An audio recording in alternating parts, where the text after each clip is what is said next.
Bonsoir dames et messieurs et bienvenue à cette session d'information sur la télévision de la famille. Au sommet de ce journal, le ministère de l'Action humanitaire affûte ses armes pour une mise en œuvre optimale des solutions durables au profit des PDI et puis une conférence humanitaire pour aider le Soudan à atténuer les effets de la guerre. L'initiative est française. Encore une fois, bonsoir et bienvenue. Sans transition, le ministère en charge de l'action humanitaire a tenu sa première session ordinaire 2024 du conseil d'administration du secteur ministériel ce jeudi donc à Ouagadougou. Cette session s'est tenue sous la thématique « Quelle stratégie pour une mise en œuvre optimale des solutions durables au profit des personnes déplacées internes » étaient présents pour nous Fasnewende Wedraogo et Yannick Abouré. À l'entame de ce conseil d'administration du secteur ministériel, quelques documents ont fait l'objet d'échanges, à savoir le rapport annuel de l'année 2023, le plan triennal 2024-2026, le programme d'activité 2024 du ministère. Plusieurs présentations seront faites pour alimenter l'agenda de notre rencontre. Il s'agit notamment de la présentation du projet de rapport annuel de mise en œuvre des activités au 31 décembre 2023, de la présentation du projet de plan d'action triennal 2024-2026, assorti du programme d'activité 2024, et de la présentation du code d'éthique et de déontologie du ministère et de la présentation sur le thème du CACEM. Par rapport aux résultats forts appréciables engagés dans la mise en œuvre du programme d'activité 2023, la ministre en charge de l'action humanitaire se dit satisfaite. Selon le rapport provisoire soumis à l'appréciation des administrateurs, les taux d'exécution enregistrés en fin d'exercice affichent 82,30% au plan physique et 71% au plan financier, contre respectivement 29,16% et 27,81% à mi-parcours. Ces résultats sont le fruit de la conjugaison des efforts de l'ensemble des acteurs du département. Consciente de nombreuses difficultés que rencontre son ministère, Nadine Somé fait appel à l'apport de tous pour relever les défis de cette année 2024. Il saisit également l'opportunité pour exhorter tout un chacun à plus d'abnégation et d'ardeur au travail en cette année 2024, car les défis s'annoncent énormes. Mais je reste convaincu que l'esprit d'éthique et de professionnalisme qui a toujours prévalu dans la mise en œuvre de nos actions nous permettra d'atteindre les résultats encore plus probants au soir du bilan pour l'exercice 2024 en cours. Les sessions du CACEM sont des instances qui participent à l'évolution de l'action des départements ministériels. Et la session de cette année s'est tenue sous la thématique « Quelle stratégie pour une mise en œuvre optimale des solutions durables au profit des personnes déplacées internes ». Allons à la découverte d'un jeune styliste burkinabé qui fait parler de lui dans l'univers de la mode. Adama Traoré, promoteur de la marque Adas Fashion, a fait ses armes depuis la Côte d'Ivoire. Installé à Ouagadougou, sa matière première est purement burkinabé et il en fait pour toutes les tailles. Gédéon Tapsoba, Delphine Banissi. Il se nomme Adama Traoré. Dans le domaine de la mode, il fait parler de lui à travers Adas Fashion, qui est une boutique basée à Ouagadougou et qui confectionne des tenues, chemises et tuniques prêtes à porter. J'ai suivi la formation avec mon oncle, un peu. Bon, ça a commencé à me plaire et puis bon, tout est parti de là. On a songé de faire une boutique de prêt à porter, mais en même temps aussi, les clients peuvent envoyer les vêtements pour qu'on puisse confectionner aussi. Bon, on a essayé d'étudier un peu le marché burkinabé et puis le style burkinabé. Déjà pour ne pas trop compliquer un peu les designs. Voilà, on fait les designs un peu juste léger sur les vêtements. Voilà, nous travaillons aussi avec du Osaka, du Faso d'Anfani, avec du Bogolan. De base, ces tenues sont faites à partir des matières premières purement made in Burkina Faso, telles que le Faso d'Anfani, le Bogolan et bien d'autres. Le Bogolan Kitabobo, le Faso d'Anfani aussi Kitabobo, et le tissé aussi, nous avons des dames, des braves dames qui tissent pour nous aussi. Voilà, donc c'est du 100% burkinabé. Nous sommes en collaboration avec d'autres boutiques qui nous demandent de confectionner pour eux. Tu peux appeler, lancer ta commande, ou soit si vous venez, il n'y a pas votre taille, on prend votre mesure et on confectionne pour vous. Sinon, il y a toujours aussi un stock. Et puis, faites-nous confiance d'envoyer votre tissu et de nous commander aussi pour toute votre cérémonie aussi.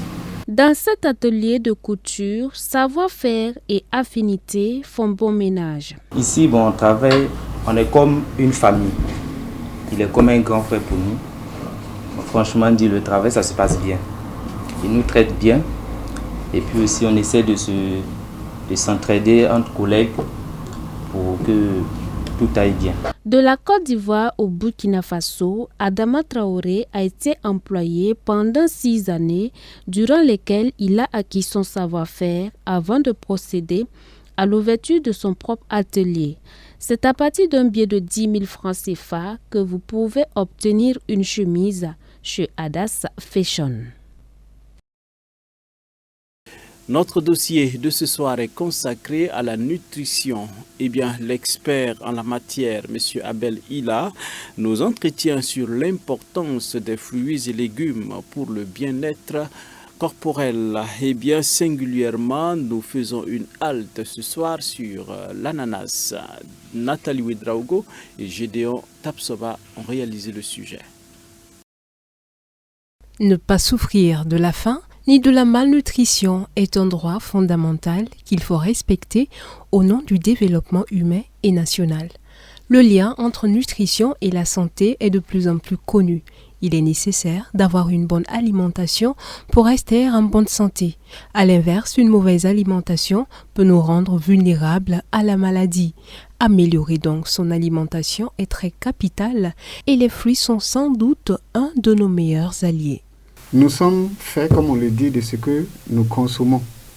Donc notre santé se bâtit à travers de ce que nous consommons chaque jour. Et donc la nutrition se donne pour la science des aliments. Voilà, c'est aussi le fait d'ingurgiter tout le processus qui inclut l'ingurgitation, la digestion, la transformation des aliments dans notre organisme. Donc tout ça, là, on peut l'englober dans la nutrition. Donc je considère que la nutrition devait être encore plus valorisée pour que la santé soit plus établie dans nos communautés, puisque nous voyons que les indicateurs de santé ne sont pas atteints rapidement. Ça veut dire qu'on veut que certaines maladies disparaissent, certaines maladies ne soient plus là. On veut que les indicateurs baissent à un certain niveau, mais on constate que ce n'est pas toujours le cas. Mais en mettant un accent sur la nutrition, on verra, en tout cas, j'ai l'espoir que beaucoup d'indicateurs en matière de santé vont s'améliorer. Donc les fruits et les légumes ne sont pas assez consommés par les populations, que ce soit rurales ou urbaines. Donc les fruits et légumes ne sont pas assez consommés comme il se doit. Et pourtant, nous voyons que les fruits et légumes détiennent en tout cas la solution à beaucoup de problèmes, si je peux m'exprimer ainsi. Donc il y a certains minéraux, voilà, certaines vitamines qu'on recherche, voilà, dans les aliments pour les populations, pour qu'elles soient en meilleure santé. Par exemple, les populations cibles comme les femmes enceintes, les femmes allaitantes et les enfants, voilà, on les supplémente par exemple en vitamine A, qu'on peut retrouver facilement dans les provitamines qu'on peut retrouver dans les fruits et légumes. Pour les malnutris, en zinc, voilà, qu'on peut retrouver aussi. C'est vrai que les malnutris aigus sévères ne peuvent pas consommer directement les aliments. Il leur faut des aliments thérapeutiques bien préparés. Mais pour éviter cette malnutrition-là, justement, la consommation de fruits et légumes pourrait intervenir pour résoudre ce problème-là.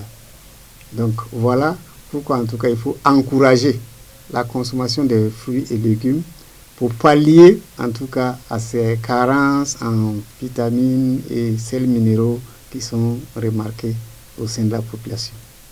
Au Burkina Faso, nous avons une panoplie de fruits pour servir à notre bien-être. Certains produits localement et d'autres comme l'ananas importés des pays côtiers. Avec son écorce si particulière, ses feuilles en bouquet, sa chair gourmande et son arôme très caractéristique, difficile de lui résister. Mais comment explique-t-on sa présence quasi constante à chaque coin de rue? Edmo Yougoubaré, importateur d'ananas, nous explique la genèse de ce fruit au Burkina Faso. Cela fait environ 16 ans que j'ai eu vent de l'ananas se trouvant à la gare de train avec le patron Christophe Minongo. Cela a suscité mon intérêt et je l'ai approché pour prendre et commencer à vendre un peu dans les rues. J'ai commencé avec une quantité de 15 000 francs d'ananas, ensuite pour 50 000. Plus tard, nous avons évolué à 100 000 et plus nous vendions, plus nous nous rendions compte que c'est bien rentable. Au début, nous en prenions en Côte d'Ivoire, mais l'importation de là-bas s'est arrêtée, puis nous nous sommes rués vers le Bénin. Nous avons voulu essayer le Bénin pour voir si ça ne marchait pas là-bas également. C'est alors que la voie s'est ouverte pour nous et nous avons pu introduire petit à petit nos jeunes frères. Et vraiment, c'est ainsi devenu une véritable entreprise. D'ailleurs, on parle de plus de 1000 personnes engagées dans ce travail. Parmi les pays qui en importent au Bénin, nous sommes parmi les plus gros importateurs. Environ 15 ans maintenant que l'ananas s'est imposé sur le marché du fruit. C'est une importation plutôt réussie puisque consommateurs et revendeurs semblent y avoir trouvé leur compte. Pour ne pas m'asseoir sans rien faire, je me suis dit pourquoi ne pas essayer la vente de l'ananas. Cela m'aide beaucoup à m'en sortir. Par jour, je peux prendre de 60 à 40 000 francs d'ananas pour vendre. Avec ce que je gagne, j'espère pouvoir construire ma vie et avoir une famille. Donc, le travail est vraiment une bonne alternative pour nous. C'est mon fruit préféré. Et puis, on dit que ça aide à dépérir. Du coup, je l'achète à chaque fin de semaine. Je fais du jus. Souvent, je mange ça comme ça. Les gens de ma famille aussi l'aiment bien. Donc pour les faire plaisir aussi, j'achète pour eux et pour moi aussi. Souvent on trouve pour 500, pour 600, pour 700, ça varie. Donc je me dis que les 500, tout le monde peut acheter, peut quand même acheter. Je n'imaginais pas un seul jour que j'allais le vendre. Depuis 8 ans que je suis dans le travail de l'ananas et cela nourrit vraiment son homme. J'arrive à bien subvenir à mes besoins et même à employer 6 autres jeunes. Ce que nous gagnons dépend vraiment des jours. Parfois, un client peut passer prendre pour 50 000 un coup. L'ananas est l'un des fruits tropicaux qui a le plus voyagé. Originaire d'Amérique du Sud, tirez le meilleur parti de votre ananas avec des informations sur ses apports nutritionnels. Les aliments sont divisés en 3 groupes d'aliments, à savoir les aliments protecteurs, les aliments énergétiques, les aliments constructeurs.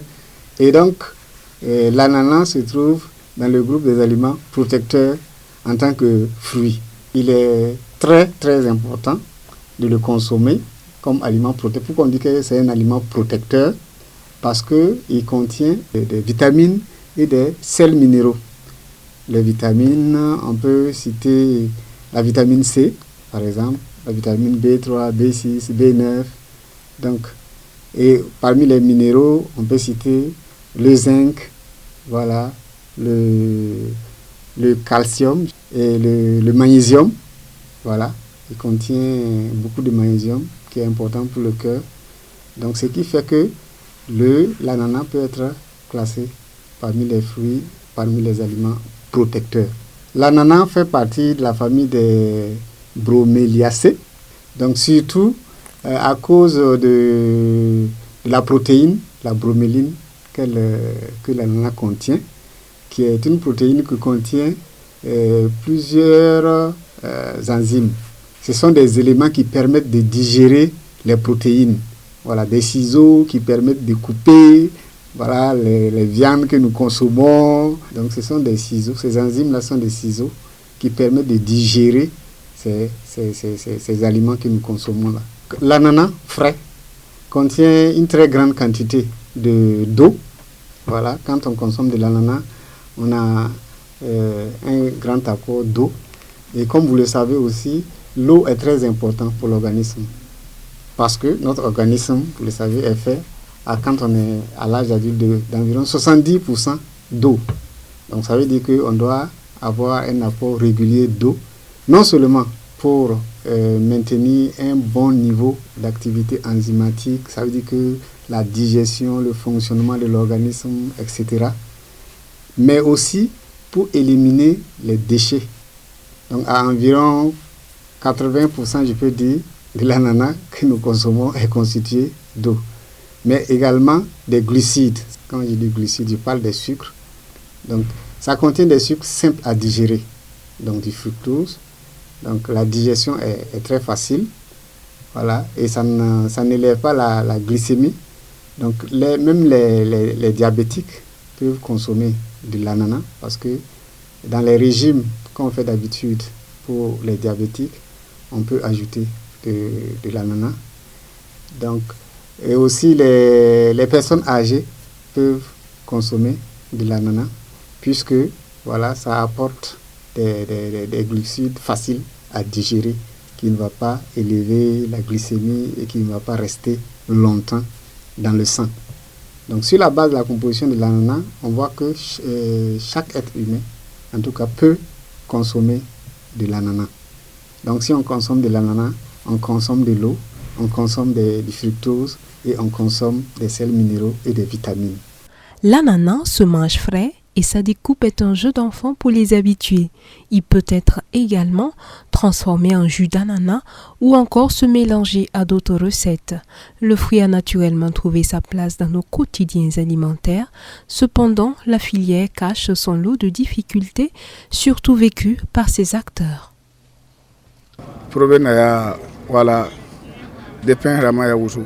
Ce travail est vraiment convenable pour nous. C'est seulement la difficulté au niveau des frontières qui nous chagrine. Cela nous fait d'énormes dépenses sur la route de transport car on a traversé au moins 3 frontières avant d'arriver. D'ici à ce que nous arrivions à destination, nous avons laissé beaucoup d'argent en route. Les gens voient bien la marchandise et pensent aux retombées, mais ils ne savent pas ce que ça nous a coûté. Nous interpellons ainsi le gouvernement à nous aider pour pouvoir écouler nos ananas. Il peut par exemple favoriser l'implantation d'une usine de transformation en jus d'ananas. Nous pouvons amener une quantité suffisante pour la production du jus d'ananas.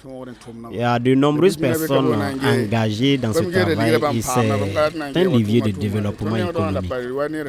S'il y a une usine, nous partons chercher l'ananas et nous revenons les revendre.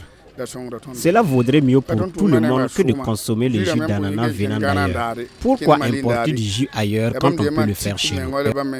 C'est comme si nous cultivons l'ananas ici parce que nous faisons tout pour que ça ne manque pas. On sait désormais comment l'ananas a atterri dans nos assiettes, que personne ne s'en prive désormais, mais pas seulement lui, avec aussi l'orange, la papaye, la mangue, la pomme, le raisin, le melon, la fraise, les lianes, la pastèque, pour ne citer que cela. La fenêtre internationale dans cette édition, nous le disions tantôt, une conférence humanitaire pour le Soudan en avril. Elle est l'initiative de la France qui entend apporter son aide au Soudan dévasté par la guerre à travers une conférence humanitaire. La France accueillera en avril une conférence humanitaire visant à apporter une aide au Soudan, un pays dévasté par les conflits. Cette déclaration a été faite le 14 février par le ministre français des Affaires étrangères, Stéphane Séjourne. Depuis avril 2023, le conflit qui a éclaté entre le chef de l'armée soudanaise et son ancien adjoint et commandant des forces paramilitaires de soutien rapide a fait des milliers de morts et déclenché une catastrophe humanitaire dans le pays. Les combats ont contraint plus d'1 million de Soudanais à quitter le territoire pour se réfugier dans les pays voisins. Selon l'ONU, environ 25 millions de personnes, soit plus de la moitié de la population, ont besoin d'aide, dont près de 18 millions sont confrontés à une insécurité alimentaire aiguë. À ce jour, la France a apporté une aide de 41,3 millions d'euros pour répondre aux besoins humanitaires des communautés au Soudan et des réfugiés soudanais dans les pays voisins en matière de santé, de sécurité alimentaire et de prise en charge des victimes de violences sexuelles. Reprise des relations entre l'Égypte et le Caire. Al-Sisi et Erdogan ont échangé au Caire sur les relations bilatérales et bien entendu les défis régionaux, en particulier la guerre à Gaza. Recep Tayyip Erdogan est arrivé mercredi au Caire, sa première visite en Égypte depuis plus de 10 ans. Il y avait de l'eau dans le gaz entre Ankara et le Caire en raison du soutien turc aux frères musulmans considérés comme organisation terroriste en Égypte. Les deux pays ont décidé de fumer le calumet de la paix et émettent sur la même fréquence concernant la situation à Gaza. Je tiens à exprimer notre appréciation au niveau de coopération entre l'Égypte et la Turquie pour parvenir à un accès rapide à la plus grande quantité d'aide à notre peuple dans la bande de Gaza, en tenant compte des actions des autorités israéliennes pour restreindre l'entrée de l'aide, ce qui a conduit à ralentir le rythme de l'entrée de l'aide qui ne couvre pas les besoins de la population dans la bande de Gaza. La guerre dans l'enclave palestinienne a atteint un point critique avec une offensive israélienne sur la ville de Rafah, où 1,4 million de personnes ont trouvé refuge. Les tentatives de pousser les habitants de Gaza hors de leurs terres sont nulles et non avenues pour nous. Les efforts visant à dépeupler Gaza sont inacceptables. J'apprécie et je soutiens l'attitude astucieuse et déterminée de l'Égypte sur cette question. L'administration Netanyahou devrait éviter de déplacer ces massacres à Rafah. Outre la question de l'enclave palestinienne, Abdel Fattah al-Sisi et Recep Tayyip Erdogan ont aussi évoqué les sujets d'intérêt commun. Ça sera tout pour ce soir, dames et messieurs. Merci d'avoir été des nôtres. Nous vous souhaitons une excellente soirée en compagnie des programmes de la télévision de la famille. Bonsoir et à demain pour d'autres informations. Soré Delouende a réalisé ce journal. Les images, Badobafo. Bonsoir chez vous.